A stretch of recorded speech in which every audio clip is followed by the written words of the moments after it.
charges the suspect is facing and the latest on the condition of an officer he's accused of shooting.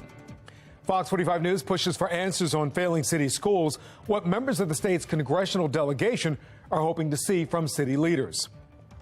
A suspicious device shot down flying near Alaska, what the federal government knows and is saying about the aircraft.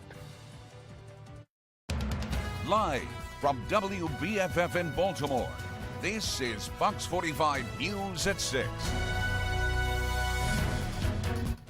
Good evening, I'm Kai Jackson. The Fox 45 News starts right now with the exclusive Fox Track, your Baltimore Minute. The results of the Maryland Comprehensive Assessment Program revealing in at least 23 Baltimore City schools, not a single student can do math at grade level, marking the city's math scores the lowest in the state.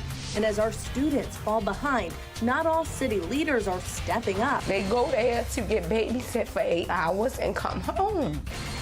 An intense manhunt turned into a standoff with Harford County sheriffs. Throughout the standoff, particularly as we were able to get a little closer to him, our deputies used multiple less lethal tactics to try to encourage him to surrender. The man behind the manhunt, 24-year-old David Linthicum, hiding in the woods near the Falston Mall shopping center. We had eyes on the suspect. We had him pinned down. He was hunkered down. And finally, at approximately 5:43 in the morning, despite Linthicum refusing to surrender, police successfully and peacefully took him into custody. Our community is safer this morning with this individual in custody where he belongs.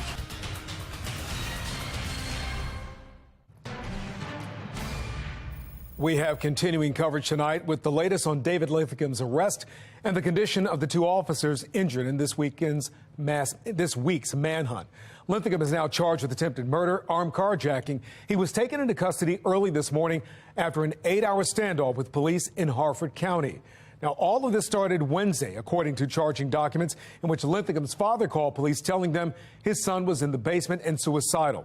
As an officer approached, police say Linthicum fired 15 rounds, wounding an officer. Thankfully, those injuries were not life-threatening. However, when the officer and Linthicum's father retreated, police say that's when he slipped out of sight. Now, that led to a manhunt in Cockeysville, during which time Linthicum is accused of attacking a Baltimore County detective. He's accused of taking his car and fleeing toward Falston in Harford County. Police say body camera video shows the detective approaching Linthicum before shots are fired. This morning, Linthicum was taken into custody in Falston. And this is a live look right now at shock trauma in Baltimore, where the detective shot last night is still on life support.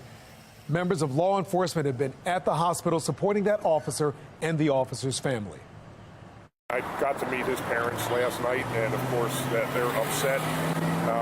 But this is a time where we rally around each other as police officers, and they are supported very well, by my members, of the organization, which are the police officers in Baltimore County, and they're very, very happy about that.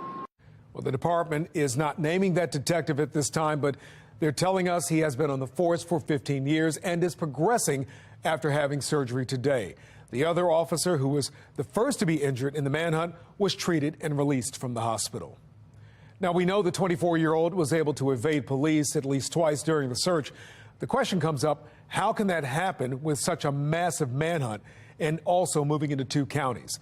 Vincent Hill looks into that part of the story. Yeah, police audio detailing what went on inside that house on Powers Avenue and sheds new light on how he may have been able to slip past police and stay on the run for so long. 1176 Powers. A routine call for help. Also going to send down the hazard. Is never routine, according to law enforcement analyst Melissa Pinkleton. At the time, you just had a mentally disturbed person who was kind of being a little bit disorderly. You had no information at the time about a gun. An unknown threat to officers inside Linthicum's home. Shots fired. 10-4 shots fired in reference to Powers Avenue. 10-3 still on the channel. That is a tactical nightmare, not only for the suspect, but definitely for the officers. After shots were fired, how could Linthicum slip past police? Number one rule in policing is we go home that night. When one of our brothers or sisters are shot, yes, the attention is going to be on them, getting them medical treatment and getting them out of there. Do we need a medic started? 741 officer bleeding. 11 years an AR-15, dead's out, he's okay. The chaos giving any suspect a perfect opportunity to run, He could have snuck out in that moment, maybe when everybody's eyes weren't on him. leading to a massive manhunt. They are immediately going to have cars set off a perimeter around whatever length or distance they feel like he may have been able to have traveled. 701, do I have someone at Sherwood and Power shutting that down? But he slipped past police there. She saw a subject matching our description here, walking with a rifle, going towards Watershed. You're welcome to keep circling back. So how was Linthicum able to avoid capture for over 36 hours? If he's from that area, been in that area, he knows all the little nooks and nannies and where to go, and he probably has some friends in that area that he may have holed up with and not given them the whole story. And what about the two different clothing descriptions during the manhunt? A common tactic, according to Pinkleton. Suspects who run, super common for them to change their outfit just to throw us off for that reason. Carjack of the detective. He's in the dock room, another rifle in there. Linthicum was finally caught in Harford County, not before being accused of shooting another deputy and stealing their patrol car. Shots fired, multiple rifle rounds. Pinkleton says the manhunt and the destruction left behind Black Ops Ram, northbound York Road. comes down to being one step ahead. He kind of had a plan of his own. He's just crawling around down there in the woods right now. And may have thought he was smarter than the police, and that worked out for a little bit. So many Baltimore County units here on perimeter. But eventually, the good guys won, and he went to jail. We're also learning what that crisis inside that home was. According to these charging documents with Baltimore County Police, the suspect was considered suicidal. His dad called police, and once the officer got there, they found Linthicum down in the basement on a bed with a rifle. At that time, Linthicum fired 15 shots at that officer before he was able to get out of the home, but he was injured. For now, in Baltimore, Vincent Hill, Fox 45 News. With our reporting on the mental health crisis, we do want to share the suicide and crisis hotline. It's 988. It is free, confidential, and staffed 24 hours a day, 7 days a week to help anyone who needs someone to talk with. A man has life-threatening injuries after a shooting in northeast Baltimore this morning. Just before 9, police responded to a scene on Ehrman Avenue near Bel Air Road. I think that's Urban Avenue near Bel Air Road. A 44-year-old has been shot multiple times. Anyone with information should contact Baltimore police. Fox 45 News pushes for answers on the crisis in the classroom. This week, a Project Baltimore report highlighted more than 20 schools in the city that don't have a single student proficient in math. We tried to take those concerns to Mayor Scott, but he didn't respond to our request for an interview. Maryland's congressional delegation not satisfied with the city's poor performance in schools and lack of action. If it is as bad as you say it is, it ought to be intolerable to all of us. I think local government needs to have the decision-making process on accountability. That's where the people have the greatest input. You don't want the federal government doing that. Councilmember Mark Conway and Robert Stokes say a hearing needs to be held to demand answers from school leaders. But Stokes, the chair of the Education, Workforce, and Youth Committee, says that hearing would likely be months away. Fox 45 News is giving you the opportunity to contact elected leaders directly. You can scan that QR code on your screen, and that will take you directly to our website, where we have a list of council members and their email and phone numbers. The revelations on the failures inside city schools comes during an ongoing lawsuit against city schools. A part of the legal team in that battle is civil rights attorney Ben Crump. Today, he spoke with Fox 45's Maxine Stryker about the issue and what needs to be done to make sure students get the education they're entitled to. Very familiar, obviously, with the performance of Baltimore City Schools and our reporting and the lawsuit. Do you think this is a crisis moment, hearing this latest news? I think that anytime a young person is denied quality education, it represents a crisis. And so what we have to do is look at the situation for what it is. We have to say we are failing our children. Well, Crump is also preparing to accept an honor from St. Thomas Catholic University in Miami. The law school is being named after him. It's the first time a law school was named after a practicing black lawyer.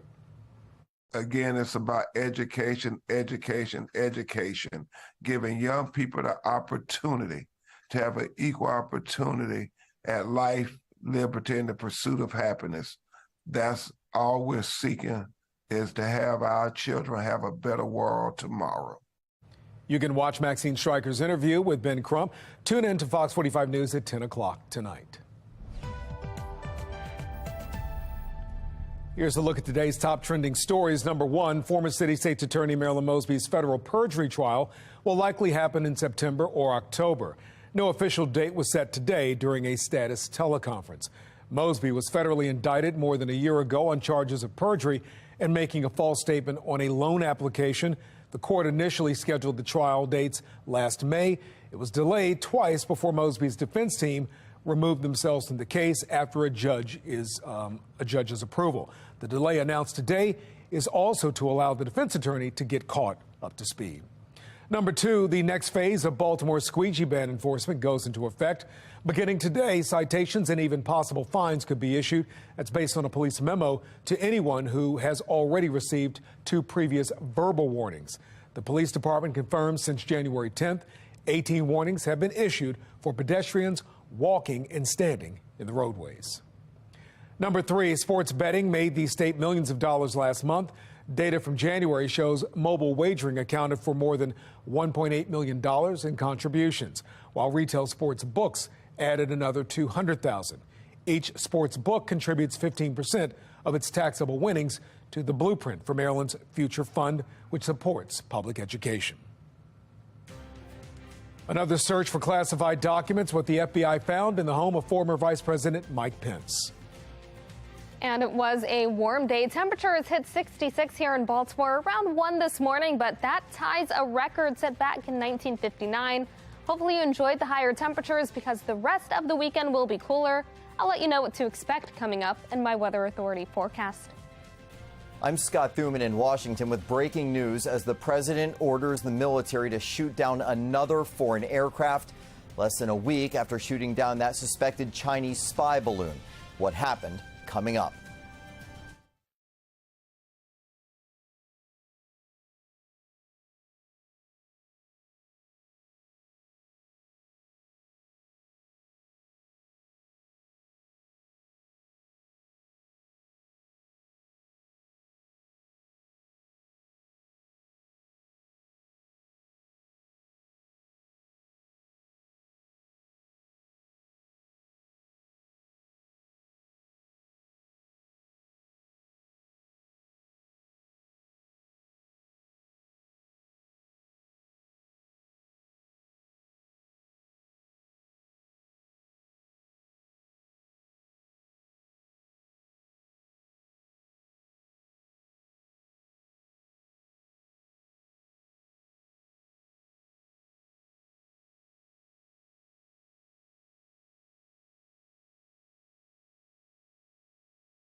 FBI agents searched former Vice President Mike Pence's Indiana home today. According to a spokesperson for Pence, the FBI found one classified document inside the home. Agents are expected to search his Washington, D.C. office soon. Now, Pence agreed to allow the FBI in his home after his lawyers found a dozen documents marked classified last month. The U.S. military has shot down another foreign aircraft, this time off the coast of Alaska. The Pentagon says it is still trying to determine who owned the aircraft, said to be about the size of a car. Scott Thuman has the latest from Washington. Calling it a success, the president confirming he ordered an American fighter jet to shoot down another foreign aircraft off the coast, this time near Alaska. At this point, we don't know the origin of the object. Again, we will know more once we're able to potentially recover some of those materials. That less than a week after taking out that Chinese spy balloon after it had already crossed the entire U.S., raising immediate questions and debate about when and how quickly the White House should react. President Biden saying he has no regrets in that previous case and downplayed the incursion over U.S. soil. The total amount of intelligence gathering that's going on by every country around the world is overwhelming. It's not a major breach. Further, Biden saying it didn't damage relations between the U.S. and China, but some say it should, and now, aware there have been several less intrusive flights in the past, have questions. Do we have a plan for when this happens again? We think we know what they were going to collect. We don't know. That scares the hell out of me. This new incident near Alaska and along the Arctic coast, where we reported for Full Measure, flying with the U.S. Coast Guard on constant patrols over remote waters, looking for incursions by Chinese and Russian aircraft and ships along the maritime boundary line, and where critics say the balloon should have been intercepted well before making it to the rest of the United States, both parties agreeing a strong message must be sent, prompting rare bipartisanship in the House, which voted unanimously to not only condemn China's use of the balloon, but also to request the Biden administration to continually update Congress with comprehensive hearings, especially as some tell us China's reach is growing closer to the U.S. every year. Also in our own backyard here in Latin America, where China is very prevalent. I think that's going to be the greatest national security challenge that we face. In Washington, I'm Scott Thuman. Right now, you're taking a look over the harbor and over Towson. It is nice and quiet, a little bit breezy though. Then on the HD radar, you can see a little bit of winter weather to our north. We're not expecting that, but we do have rain on the way this weekend as we get ready for the next weather maker. Fortunately, that rain could impact your plans on Super Bowl Sunday.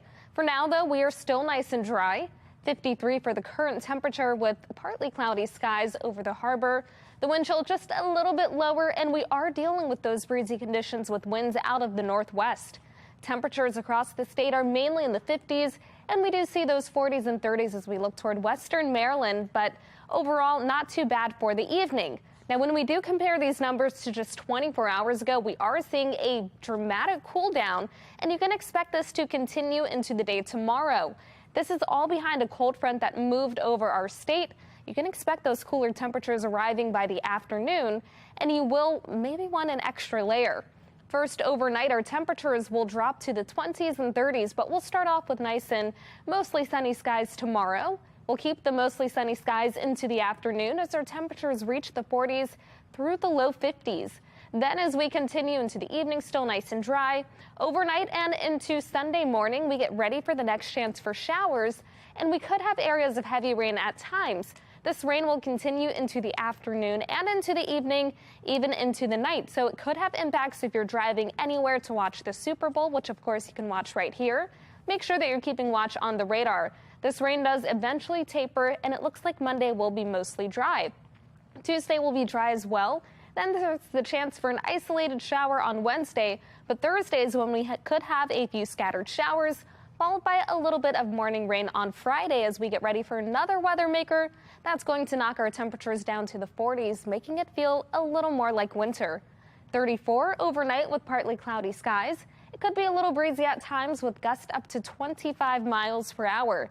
Then tomorrow we go from the 30s to the 40s, and eventually we top off around 50 by the afternoon. Even though it's not quite as high as what we had today, this is still above average for this time of year. But on Sunday, we'll get a little closer to average with those highs only in the 40s.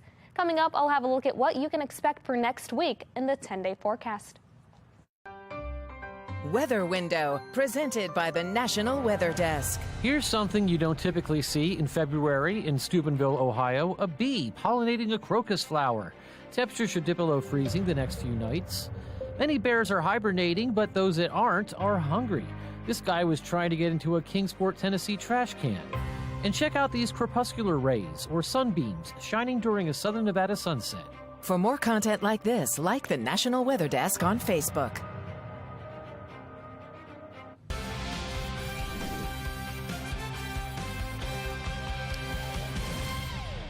Well, we're getting a look at some of the people and the dogs protecting the Super Bowl this weekend. The Coast Guard posted these pictures of the K-9 explosive detection team deployed to Arizona for the event. The team hopes to make sure fans watch the game safely. You can watch all the action from Super Bowl Sunday right here on Fox 45. Coverage begins at 11 a.m. in the morning. Kickoff 6:30 p.m. between the Philadelphia Eagles and the Kansas City Chiefs. Guns in school is a problem across the country. The issues school systems in Alabama are facing that are similar to situations in Baltimore.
This year, guns have been taken from students in Baltimore City schools and also students in Anne Arundel County. It's a big problem. In fact, a national trend.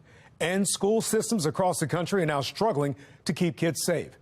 Kira Purvis from our Sinclair sister station in Birmingham, Alabama, has the latest on this struggle. On January 25th, Jefferson County School resource officers were made aware of a weapon on Clay Elementary School campus. Just a few weeks later, another gun was found in the Birmingham School District at Central Park Elementary by a school teacher. The two incidents are concerning. I was shocked. I mean, just disappointed that, guns are that accessible to children. With the Virginia shooting of an elementary school teacher top of mind, questions have been raised about safety procedures Alabama school systems follow. Measures like the presence of school resource officers, enhanced building security, and surveillance systems are all suggested to schools by the Alabama State Department of Education. However, none of these are mandated. Jefferson County School System says all of these measures are in place at Clay Elementary. Birmingham City Schools had no comment. In this statement, Jefferson County Superintendent Dr. Walter Gonzalez says school safety is an ongoing discussion and that the system is looking for ways to make their schools safer. Birmingham City Schools also responded with a statement saying they are gathering data and other information to help ensure safety protocols are met. Neither provided details on those efforts. Mac Hardy is a former school resource officer. He says schools need to look at a more proactive approach to keep their students safe. I think that we have to be very proactive before the incidents, before there's a disturbance that occurs. Hardy labeling it a collaborative effort. Counselors have their roles. Administrators have their roles.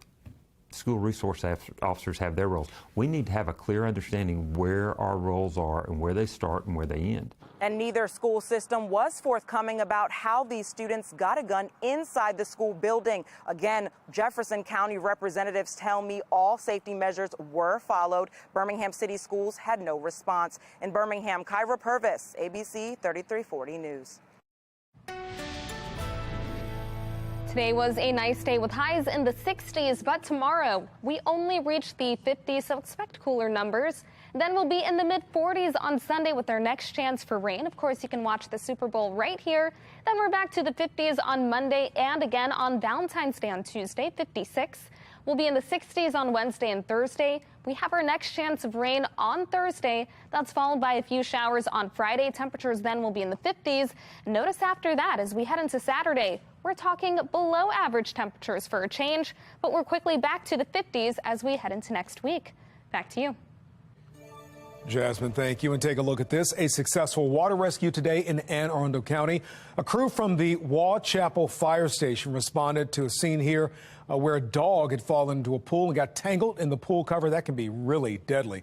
Thankfully, though, look at this little pup. Firefighters were quickly able to pull the dog from the water with a rescue rope. The dog so far thankful for that quick response. Dog seems very happy, and so do the firefighters. Well, that's all for us on Fox 45 News at 6 o'clock. Family Feud is next. Stay with us. We'll see you again tonight at 10 o'clock. Thank you for watching.